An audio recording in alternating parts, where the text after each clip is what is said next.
Good evening, everyone. Welcome to the post-match press conference of the winning 2025 UEFA Europa League coach, Ange Postecoglou. Thank you. Thank you. Ali, start us off.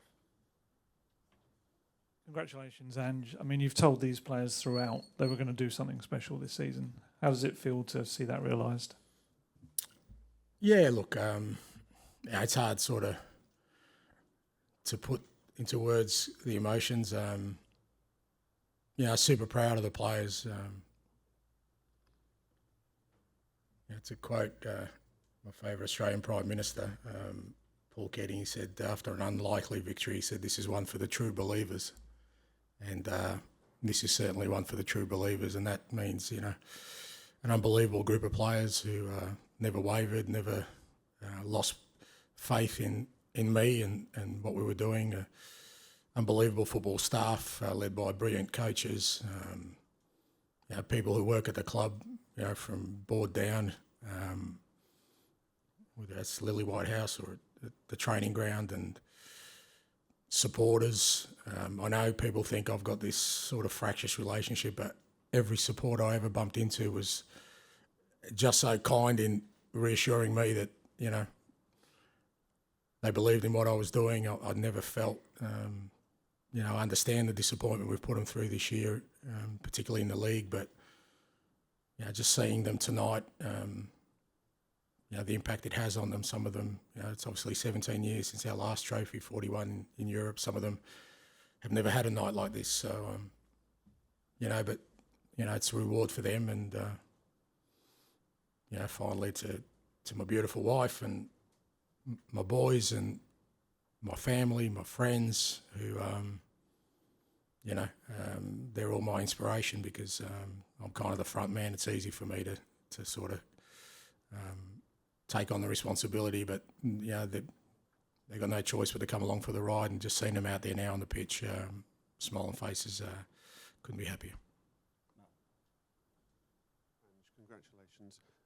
I know you've not wanted to make this Europa League run about you, but is this your biggest achievement? You've had some amazing achievements in your career, but given the circumstances, given it sort of became this all or nothing match, is it your biggest achievement? Look, I feel if I say that, then it diminishes, not for me, the other achievements, but the people I shared them with. But it's definitely been the toughest thing I've ever done, without a shadow of a doubt. And I knew that going into it. You know better than me that this club's had some unbelievable world-class coaches, world-class players, and they haven't had a night like this. So I knew what I was taking on.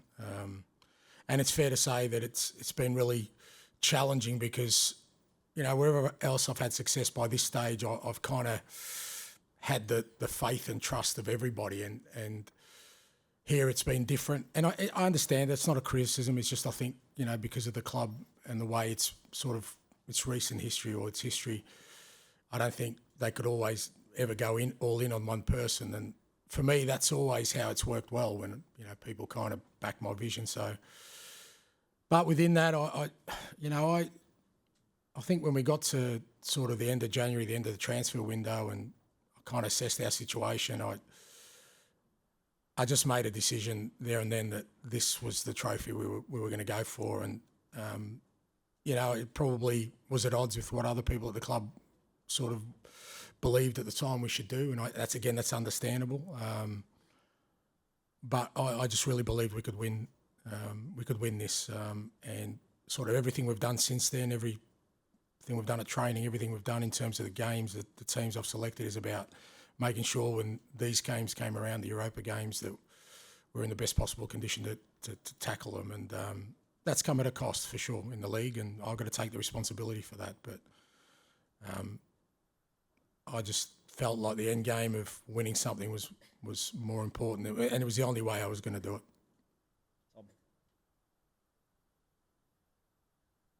it. Congratulations. Thanks.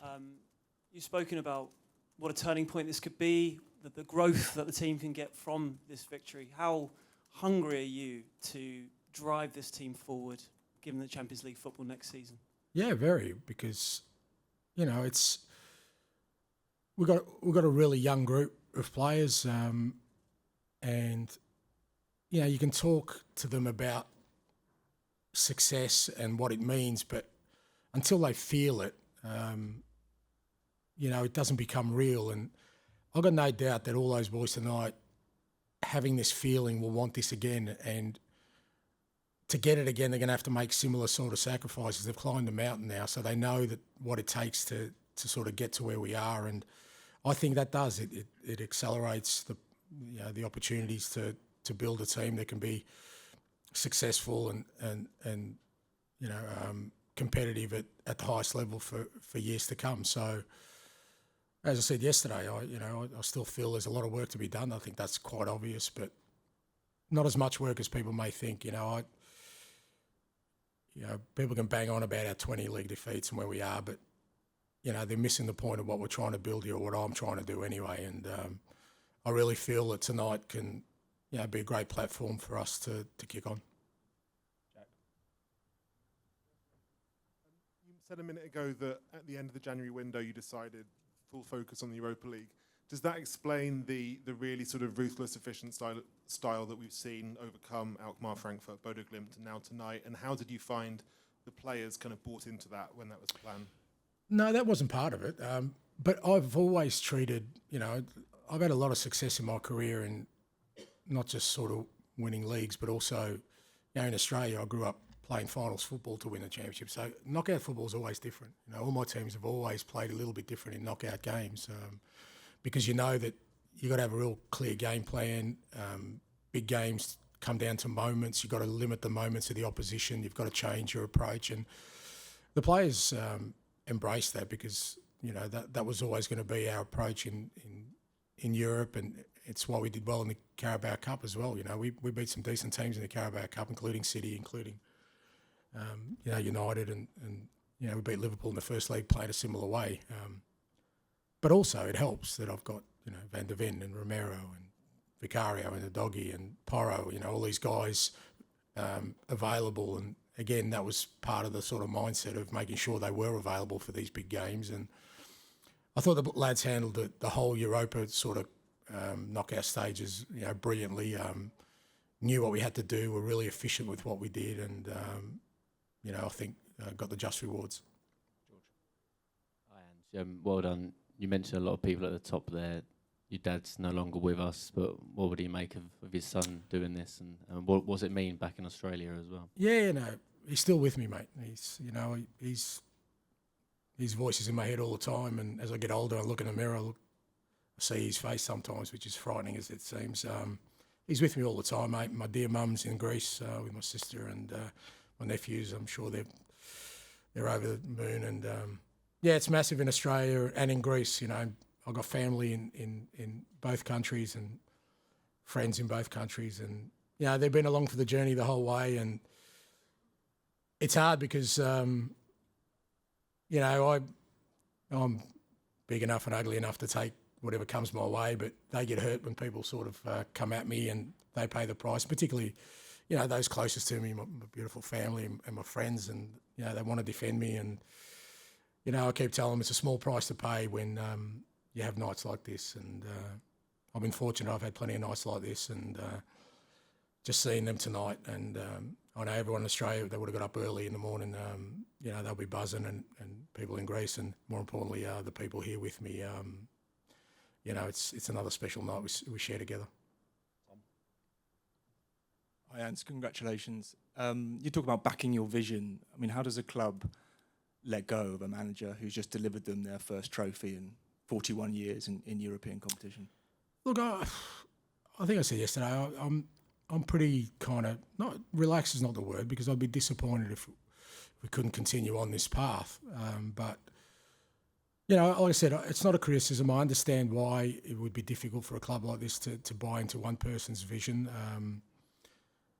I remember even when I signed, it was kind of, the club, I think even Daniel sort of said, we went after winners, it didn't work, and now we've got Ange. And, mate, I'm a winner. I've been a serial winner my whole career. It's what I've done more than anything else, and I know people talk about my football, which I'm very proud of, and I know people dismiss my achievements because, they didn't happen to happen on this side of the world. But for me, they're all hard earned, and all I've done my whole career is win things. And but I understand, you know, look, obviously the way things have gone in the league, you know, people are rightly to be concerned about. Like I said, I don't think there's a true reflection of where we're at. But whatever happens, I said my own sort of belief in what I do doesn't waver, and I'll continue to kind of push on to do what I do. Ange, well done. It was noticeable at the end, the players were celebrating with unbridled joy. You were standing back quietly. Is that just your style, or was there an element of relief as well? Oh, there's huge relief. I mean, you ask any manager, and I'm telling you that's the biggest feeling, because you carry the weight of responsibility. I mean, you know, I think this is maybe our 59th game or 60th game this year. That means me and Anthony have been in front of you guys 120 times, you know, plus the extras that we do. I mean, that's probably 150, 160 times I've been a spokesman for this football club this year. And I know everything I say is important. Fair to say I don't always get it right. So all that kind of responsibility weighs on your shoulders. And so it is. It's relief, but also I'm a lot older than those guys, mate. And I've learned to understand that what makes nights like these memorable is to remember them. So I kind of stand back and just watch everyone else enjoy it, and that's all I need.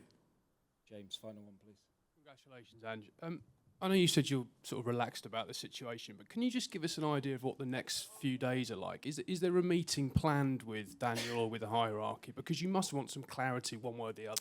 No planned meetings. I haven't had any discussions. No one's spoken to me about anything. Maybe they felt like they don't need to, or they were waiting for this game. Look, what I do know is that I'm going to go back to my hotel room,